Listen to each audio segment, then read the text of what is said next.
বিসমিল্লাহির রহমানির রহিম।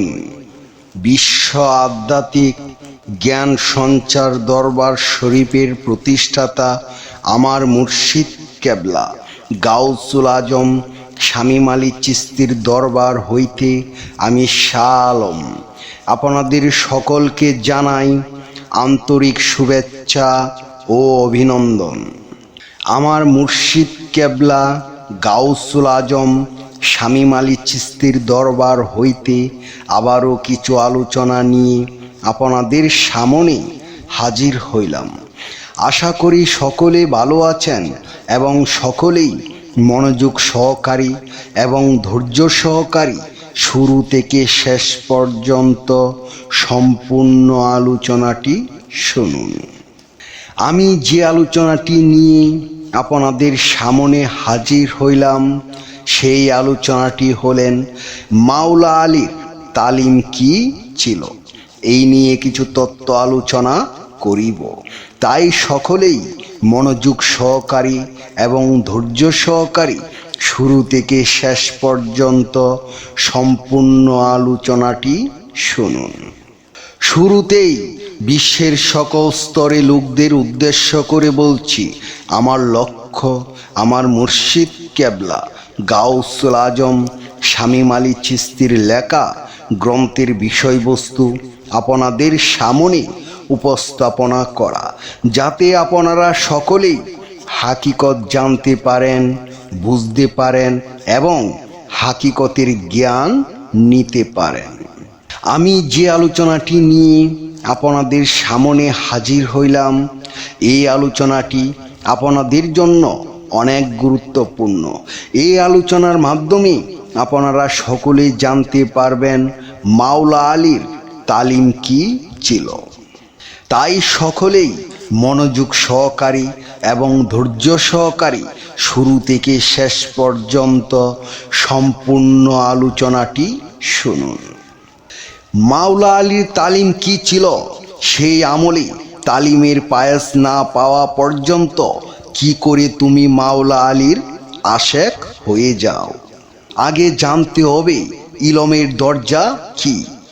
হে বিশ্ববাসী, আমি শাহ আলম সকলের উদ্দেশ্য করে বলছি, আগে আমাদের সকলের জানতে হবে ইলমের দরজা কি এবং যে দরজা দিয়ে প্রবেশ করলে ইলমের শহরে মানে নবী মুহাম্মদ সাল্লাল্লাহু আলাইহি সাল্লামের ইলম বা জ্ঞানের রাজ্যে প্রবেশ করা, এর আমলের হাকিকত কি।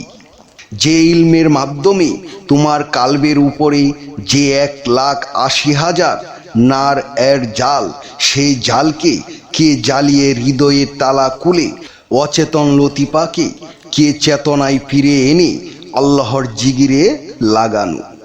অল্প কথায় সূরা জুমারের 22 নম্বর আয়াত আমলে হাকিকত হলো জ্ঞানের রাজ্যে প্রবেশ করা বা নিজেকে চেনা জানার প্রথম ধাপ।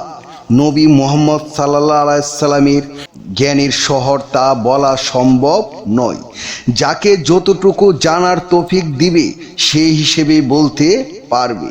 তবে এতটুকু বুঝতে পারি, আল্লাহ পাক যে 7 জাহানের উপরে আছে। কিন্তু কেউ যদি আল্লাহর দর্শন লাভ করতে চায়, তাহলে তাকে 7 জাহান একে একে অতিক্রম করে সপ্ত জাহানে পৌঁছাতে হবে। তার জন্য আল্লাহ পাক আমাদের দেহের মধ্যে 7 জাহানের 7 মাখলুক রেখেছেন, যাকে আমরা লতিফা বা রুহু বলে থাকি। সেই সকল রুহুগুলোকে চেতনায় এনে শক্তিশালী করে কিছু রুহু থেকে বাতিনি আওলাদ পয়দা করে তাদেরকে তাদের জাহানে পাঠিয়ে সেই জাহান সম্পর্কে বিস্তারিত অবগত হয়ে আল্লাহর জাতির দর্শন লাভের যে ইলম বা জ্ঞান, তা হলো আমাদের প্রিয় নবী মুহাম্মদ সাল্লাল্লাহু আলাইহি সাল্লামের ইলমের শহর। একজন মাওলানার কাছে পরিপূর্ণ ইলম থাকে। তুমি যে যুগে এসেছো সেই যুগের মাওলানার কাছে নবী মুহাম্মদ সাল্লাল্লাহু আলাইহি সাল্লাম মাওলা আলীর তালিম পাবে। হে বিশ্ববাসী, সকলেই মনে রাখবেন, মাওলা মানে আল্লাহর নিযুক্ত মুর্শিদ ছাড়া লিখিত কুরআন পড়ে হেদায়েত পাবেন না। কেন কোরআনে বলেছেন এই কোরআন কাউকে হেদায়েত দেয়, কাউকে পথভ্রষ্ট করে দেয়। যারা আল্লাহ ও আল্লাহর হাবিবের নিযুক্ত প্রতিনিধির সহযোগিতা ছাড়া কোরআন পড়ে তারাই পথভ্রষ্ট হয়ে যায় বা উম্মত থেকে হারিজ হয়ে দলে উপদলে বিভক্ত হয়ে যায়। যুগের মাওলানার তালিম এবং ফায়েজ লাভ করবার চাহিদা থাকলে আপনাদের সকলকে অনুরোধ করছি, ইউটিউবে যাইয়া শামীম আলী চিশতির চ্যানেল সার্চ করলে শুনতে পারবেন।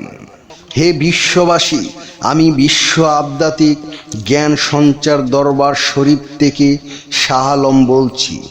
যুগের মাওলানার তালিম এবং ফায়েজ লাভ করবার চাহিদা থাকলে আপনাদের সকলকে অনুরোধ করছি, ইউটিউবে শামীম আলী চিশতির চ্যানেলে কথা শুনতে পারবেন। তিনি প্রতিদিন শামীম আলী চিশতির চ্যানেলে এসে সকল ধর্মের অনুসারী সবার জন্য ইলমের দরজায় প্রবেশ করে ইলমের শহরের জ্ঞান উন্মুক্ত করে দিচ্ছেন। আল্লাহ পাক সবাইকে মাওলানা চিনবার জানবার এবং তার ফায়েজ আম করে আমলে সালেহ করার তৌফিক দান করুন।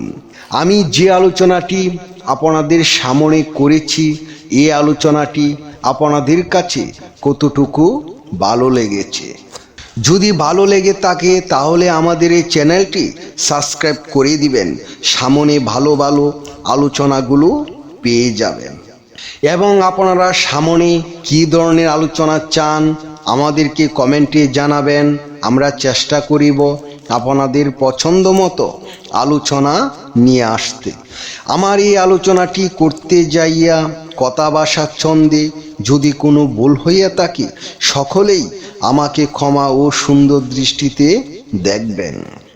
সকলে আমার জন্য দোয়া করিবেন, আমি যেন আপনাদের সামনে ভালো ভালো আলোচনাগুলো নিয়ে আসতে পারি এবং শোনাইতে পারি। সর্বশেষে সকলের চরণে হাত রেখে একটি কথা বলতে চাই, আল্লাহ গোপনেরও গোপন। সেই গোপনকে পাইতে হলে একজন কামেল মুর্শিদের কাছে যাইয়া বায়াত গ্রহণ করে সেই গোপন ইবাদত ও গোপন সাধনার মাধ্যমে আল্লাহকে লাভ করিতে হইবে। সকলে ভালো থাকবেন, সুস্থ থাকবেন। আল্লাহ হাফেজ।